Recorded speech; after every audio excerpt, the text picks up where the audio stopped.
অধ্যায় 4 বেদান্ত। বেদান্ত দর্শনের ভিত্তি।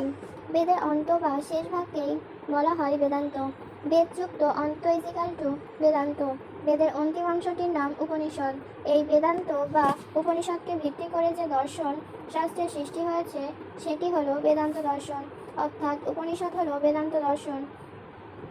বেদ রচনার কালক্রম অনুসারে উপনিষদের রচনা হয়েছে একেবারে শেষ পর্যায়ে।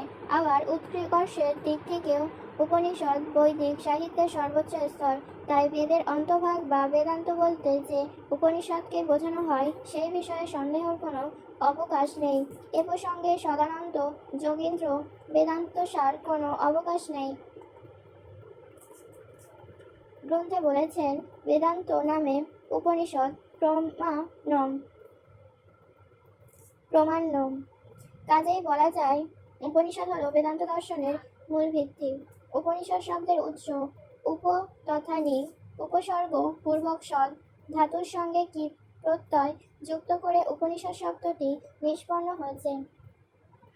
উপশব্দের অর্থ কাছে, নি শব্দের অর্থ নিশ্চয়াত্মক, নিচে ইত্যাদি এবং সদ ধাতুর অর্থ গতি, নাশ ও অবসান। সুতরাং উপনিষদ শব্দের ব্যুৎপত্তিগত অর্থ হল গুরুর নিকটে বা কাছে নিচু আসনে বসে লব্ধ জ্ঞান বা বিদ্যা, অর্থাৎ গুরুর পদতলে বসে নিশ্চিতভাবে শিক্ষা, আত্মজ্ঞান বা ব্রহ্মজ্ঞান লাভে সমর্থ হয়। উপনিষদই মূর্খত্ব বেদান্ত। উপনিষদ বেদান্ত দর্শনের ভিত্তি। এই দাবি প্রামাণ্যযোগ্য কিনা এ বিষয়ে নানা প্রশ্ন উত্থাপিত হয়। এই সকল প্রশ্নের উত্তর স্বরূপ যে সকল যুক্তি লক্ষ্য করা যায় সেগুলি হল: প্রথমত, বৈদিক সাহিত্য মূলত 4 প্রকার, যথা সংহিতা, ব্রাহ্মণ, আরণ্যক ও উপনিষদ। সংহিতা হল বৈদিক যুগের প্রথম সাহিত্য।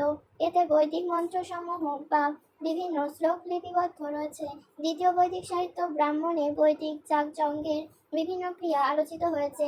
ব্রাহ্মের পরবর্তী তৃতীয় বৈদিক সাহিত্য আরণ্যক, বানপ্রস্থ গ্রহণকারী সংসার ত্যাগী মানুষদের জন্যই আরণ্যক রচিত হয়েছে। আর বৈদিক যুগের সর্বশেষ সাহিত্য উপনিষদে বেদের অন্তর্নিহিত দার্শনিক চিন্তাধারা প্রকাশিত হয়েছে। সুতরাং এই দৃষ্টিকোণ থেকে বলা যেতে পারে যে উপনিষদ হল বেদান্ত দর্শনের মূল উপজীব্য।